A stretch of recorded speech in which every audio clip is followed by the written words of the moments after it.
Sagittarius, hi! Welcome to Mr. Queen PH at ito ang inyong energy update January 16 to 31, 2025. So if you're interested in private readings, meron tayong link sa description at sa pinned comment. Paka-check nila information kung paano mag-book for a private reading. And please subscribe to our channel to show your support. Like, share this video at comment na rin kayo kung kayo ay naka-resonate. And thank you sa mga hindi nagsiskip ng ads.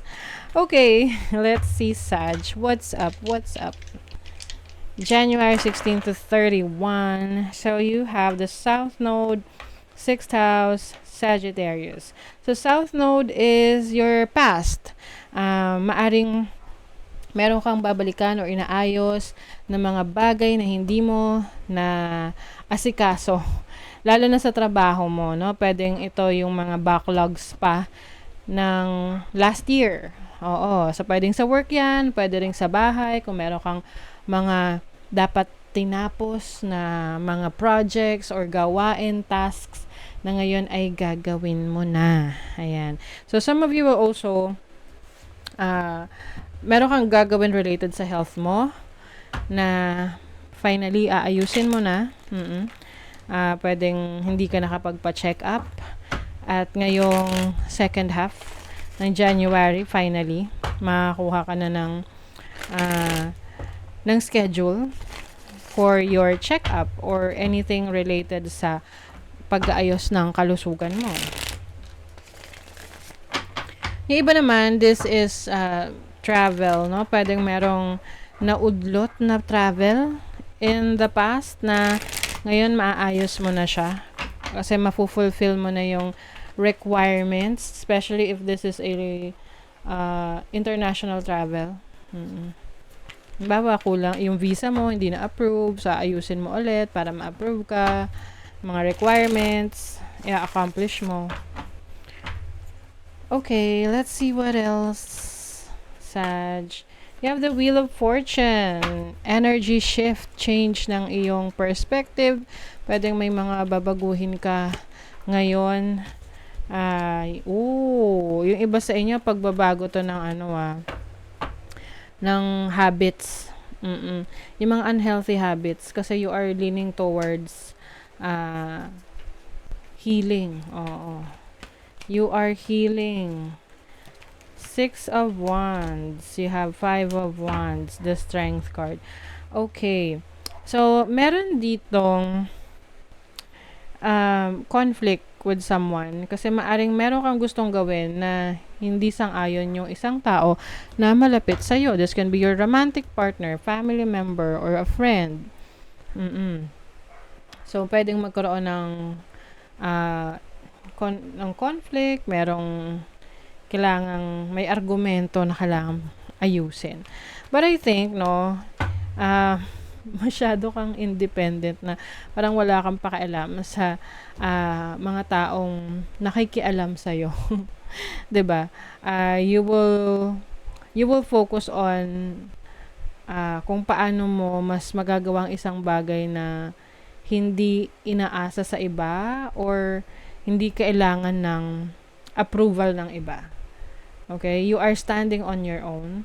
You are stronger than you realize. Yung iba sa inyo, meron kayong i-develop sa inyong sarili, especially sa inyong kalusugan.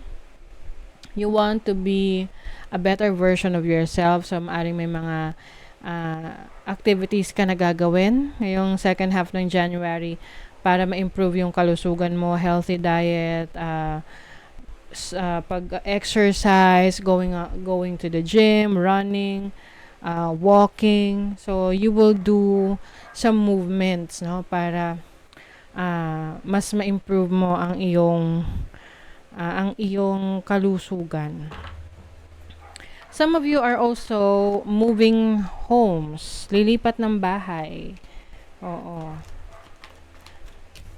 You have Mercury in Scorpio in the 8th house.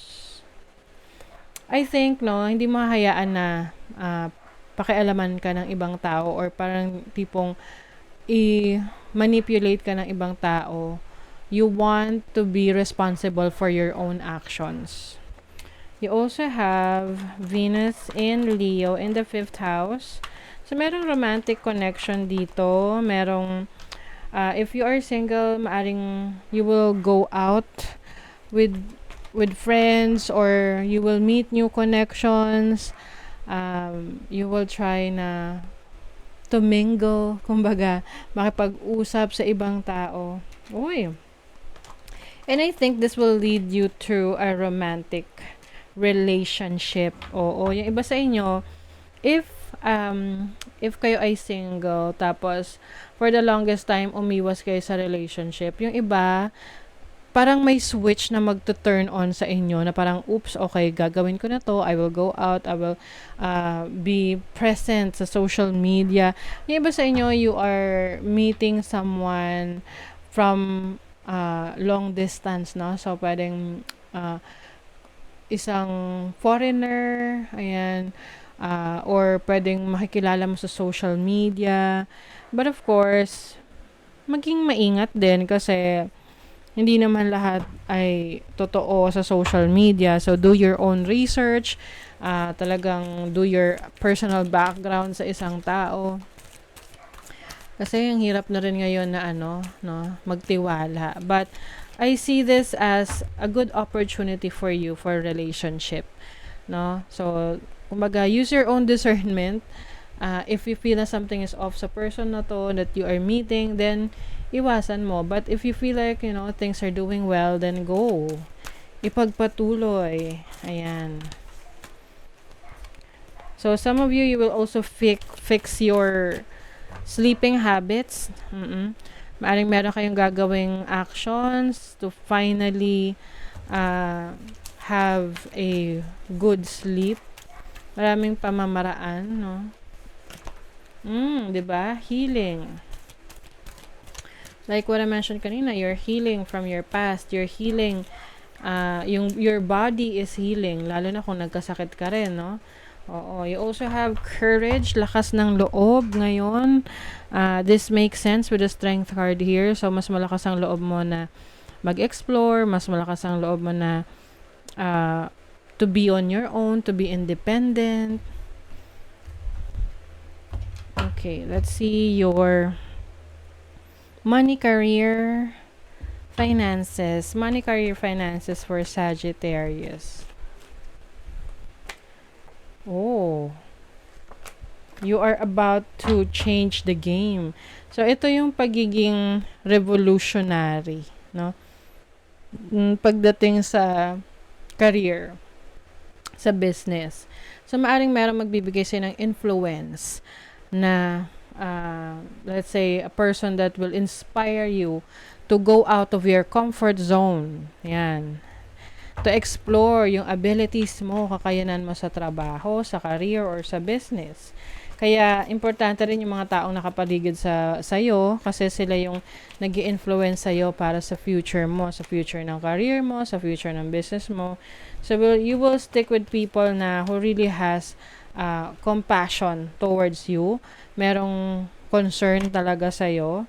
You also have temperance. So, this is also your parang hindi ka rin naman basta-basta susunggab na lang sa isang opportunity hanggat hindi mo natitiyak na ito ay merong magandang maidudulot sa'yo or in alignment sa mga gusto mong mangyari for your career, for your finances. Let's see your love life.